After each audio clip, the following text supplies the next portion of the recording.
Nezlişah Sultan Hazretleri était la dernière princesse du Grand Empire ottoman, dont le nom a été officiellement inscrit dans le livre de la dynastie ottomane.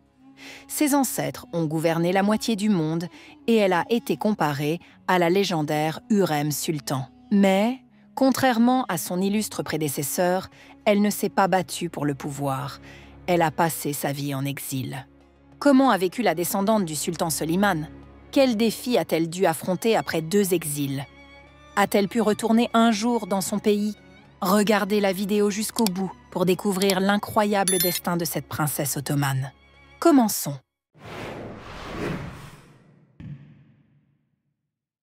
En février 1921, la princesse Nezlişah Sultan est née dans un somptueux palais ottoman à Constantinople, qui sera plus tard renommé Istanbul.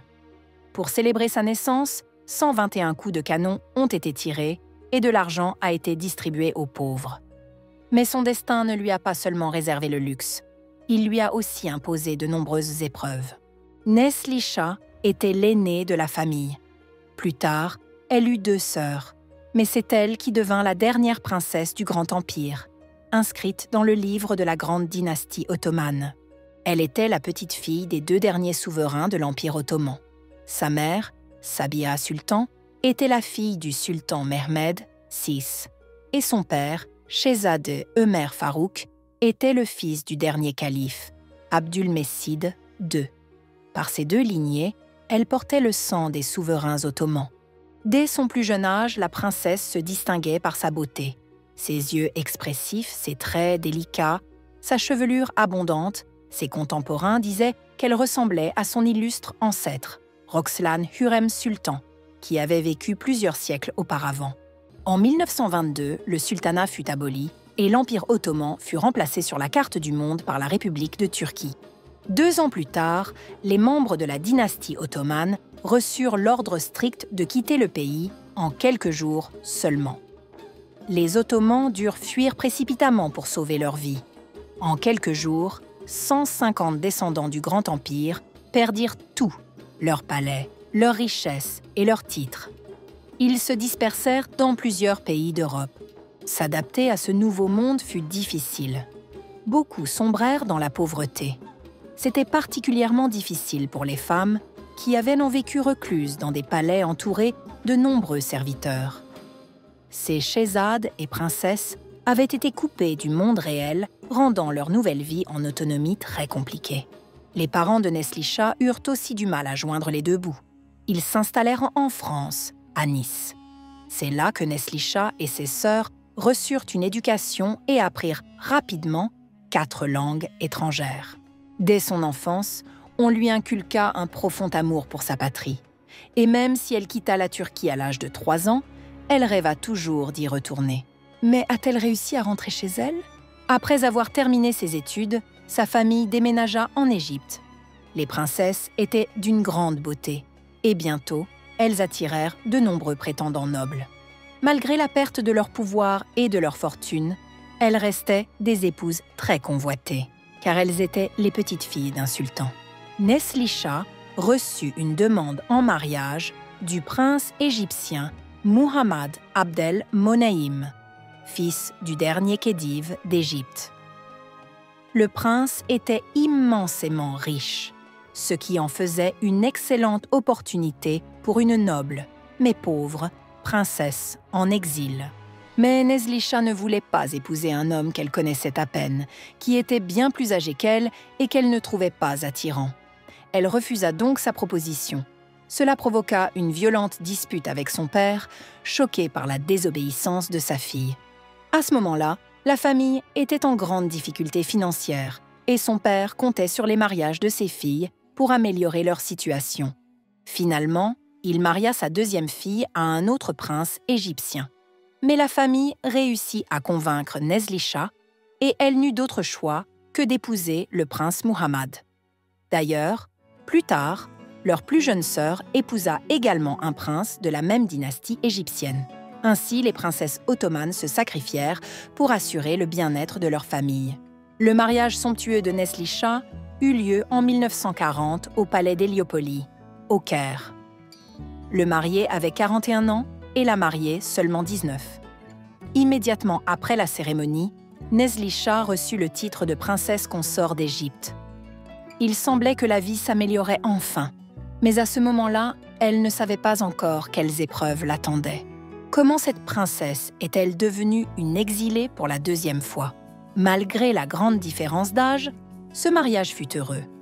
Elle commença une nouvelle vie dans un pays étranger où elle donna naissance à 2 enfants, le prince Abbas, Hilmi et la princesse Iqbal. Au début, sa vie en Égypte était paisible, mais en 1952, une révolution éclata dans le pays. Le roi Farouk Ier d'Égypte fut contraint d'abdiquer. Son fils de 6 mois, Fouad II, fut proclamé nouveau roi. Le mari de Nezlicha était un cousin éloigné du roi déchu. Bien sûr, un bébé ne pouvait pas gouverner le pays, alors le prince Muhammad fut nommé régent et Nezlicha devint la première dame d'Égypte. Mais comme l'histoire l'a montré, ce n'était que le début de nouvelles épreuves pour la princesse ottomane. Nezlicha s'impliqua activement dans des projets caritatifs. Elle ouvrit des hôpitaux, des refuges et participa à des événements publics. Généreuse et bienveillante, elle cherchait toujours à aider les plus démunis. Son mari régent resta au pouvoir moins d'1 an. Ensuite, le royaume d'Égypte devint une république et la monarchie fut abolie. Le roi bébé fut immédiatement exilé en Suisse, où il rejoignit son père. Mais le prince Muhammad et son épouse décidèrent de rester en Égypte. 4 ans plus tard, ils durent payer le prix de cette décision. Le prince Muhammad tenta de renverser le président Gamal Abdel Nasser pour restaurer la monarchie, mais son plan échoua. Muhammad fut accusé de complot et placé en résidence surveillée avec sa femme et ses enfants. Leur détention dura plusieurs mois.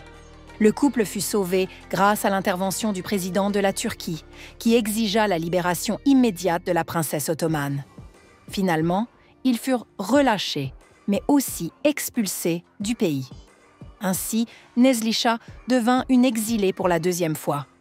Avec son mari, elle dut à nouveau chercher refuge en France, où ses sœurs et leurs familles s'étaient également réfugiées.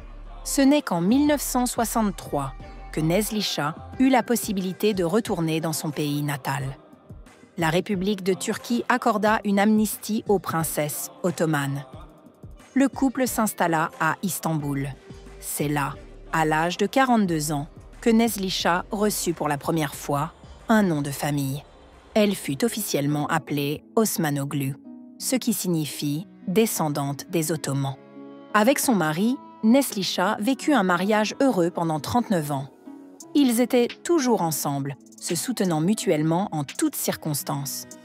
En 1979, le prince Muhammad décéda à l'âge de 80 ans. Avec l'accord du gouvernement égyptien, il fut enterré au Caire. Leur fils Abbas fit ses études à Oxford et travailla ensuite à la Bourse de Londres. Il se maria et eut 2 enfants. En 1994, il retourna en Égypte avec sa famille. Nezlicha survécut à son mari pendant 33 ans. Pendant tout ce temps, elle vécut à Istanbul avec sa fille Iqbal, qui ne se maria jamais. Nezlicha s'éteignit en 2012, à l'âge de 91 ans. Le gouvernement turc organisa des funérailles nationales en son honneur, la reconnaissant comme une figure importante de l'héritage du pays. Elle attendit 40 ans pour revenir dans son pays. Pour elle, la plus grande épreuve de l'exil ne fut ni le manque d'argent ni les difficultés, mais la perte de sa patrie. Peu avant sa mort, elle écrivit ses mémoires, qui furent publiées par la suite. Nezlicha mena une vie longue, difficile, mais digne. Elle fut le symbole de la transition entre 2 époques, celle des sultans et celle de la Turquie moderne. C'est pourquoi elle est encore aujourd'hui connue comme la dernière princesse ottomane qui affronta toutes ces épreuves avec honneur. Que pensez-vous de cette histoire dramatique sur la vie de la princesse Nezlicha? Partagez votre avis dans les commentaires. Likez la vidéo si elle vous a plu et abonnez-vous à notre chaîne.